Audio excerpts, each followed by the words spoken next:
সম্পদে বড় লোক হওয়ার চাইতে মন মানসিকতায় বড় লোক হওয়া ভালো।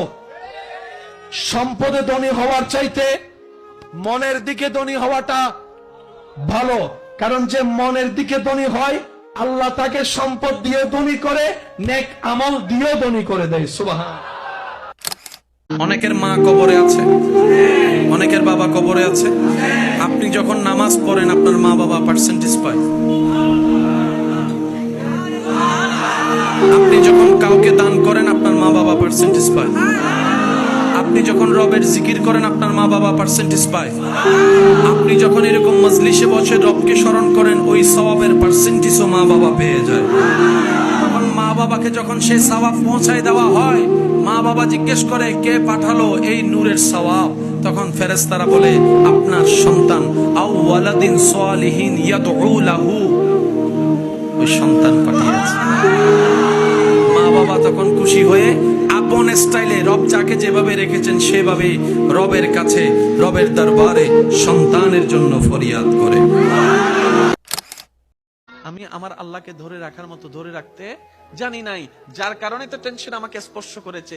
সেজন্য দেখবেন আল্লাহ ওয়ালা যারা হয়, মাথার উপর ছাদ নাই কিন্তু টেনশন ছাড়া মুখে হাসি আছে, পেটের মধ্যে খাবার নাই মুখের মধ্যে কিন্তু টেনশন ছাড়া হাসি আছে, যার উজ্জ্বল দৃষ্টান্ত এই পৃথিবীকে চাক্ষুষ ভাবে দেখিয়ে দিয়েছেন কারবালার ময়দানে ইমাম আলী মাকাম ইমাম হুসাইন রাদিয়াল্লাহু তাআলা আনহু। সুবহানাল্লাহ। পরিবার সবাই শত্রুদের তীরের ভিতরে ছিল, তলোয়ারের ভিতরে ছিল।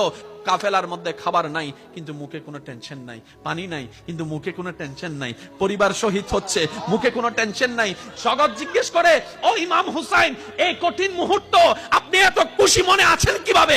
ইমাম হুসাইন উত্তর দেয় আমার মাওলা তো আমার সাথে আছে, আমার টেনশন করার দরকার কি? কোরবানি মানে শুধু গরুর গলা অব্দি কি চলান্ন মাতন না, ছুরি চলন গোস্ত লইরে বন্টন করার নাম শুধু কোরবানি ন। আরো বোর্ড দিলে কোরবানি আছে। কেন কোরবানি? মা বেগুনোর সাম্য দিয়ে অনারা এনে কেন হতা হই বেলি জিয়েন অনার প্রেস্টিজুত লাগি অনতুন ক্ষমতা আছে সিল্লে বেল্লাই অনেক নুসিল্লাইয়ের মার প্রতি আদব রাহিয়ের গোসাইনের হজম করি বেলিয়ন ইব কোরবানি। আর মনে হয় সিডিঙ্গে আওয়াজ হইতো, এখন মনে হয় সুবহানাল্লাহ বারকানা বড় সুবহানাল্লাহ। যাদের বেশি টেনশন হয়, মন বেশি খারাপ হয়, এই কাজটা করার চেষ্টা করবেন। কোনো কারণ ছাড়া জায়নামাজটা বিছাই ডাইরেক্ট সিজদায় চলে যাবেন। চোখটা বন্ধ করে শুধু আলহামদুলিল্লাহ আলহামদুলিল্লাহ আলহামদুলিল্লাহ, কোনো কারণ ছাড়া শুধু আলহামদুলিল্লাহ বলতে থাকবেন। দেখবেন কিছুক্ষণের ভিতরে আপনার ব্রেন মন রিল্যাক্স হয়ে যাবে।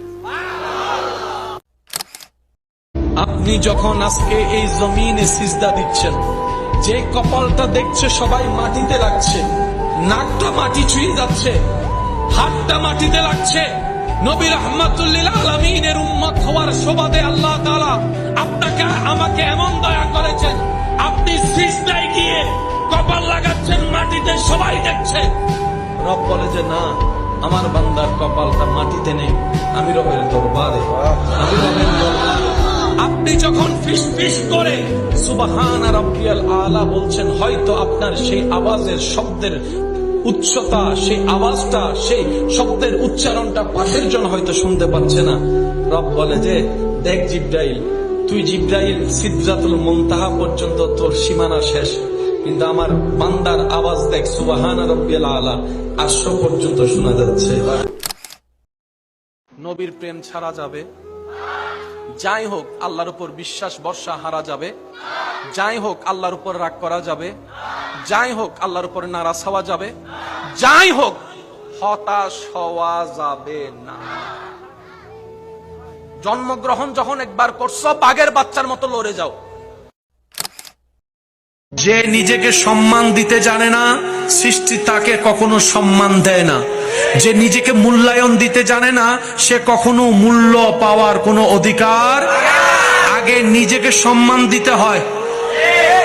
আপনাকে ভাবতে হবে আপনার যে দুই পা আপনার রব দিয়েছে, সে দুই পা আপনি কোথায় রাখবেন আপনার সম্মান বাড়বে, কোথায় রাখলে সম্মান কমবে আপনাকে ডিসাইড করতে হবে।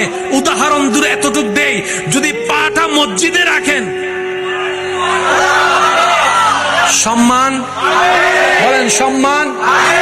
পাটা যদি মক্কা হজের দিকে উমরার দিকে রাখেন বলেন বলেন।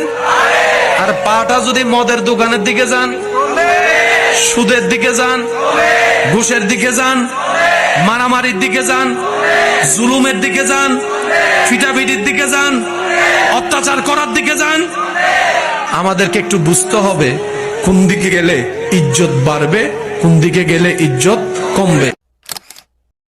মৃত্যু তো একদিন আছে, কোনো না কোনো ভাবে তো মৃত্যু হবে। আল্লাহ তোমার কাছে আবদার, তোমার কাছে চাওয়া, তোমার কাছে আরজি, তোমার কাছে ফরিয়াদ।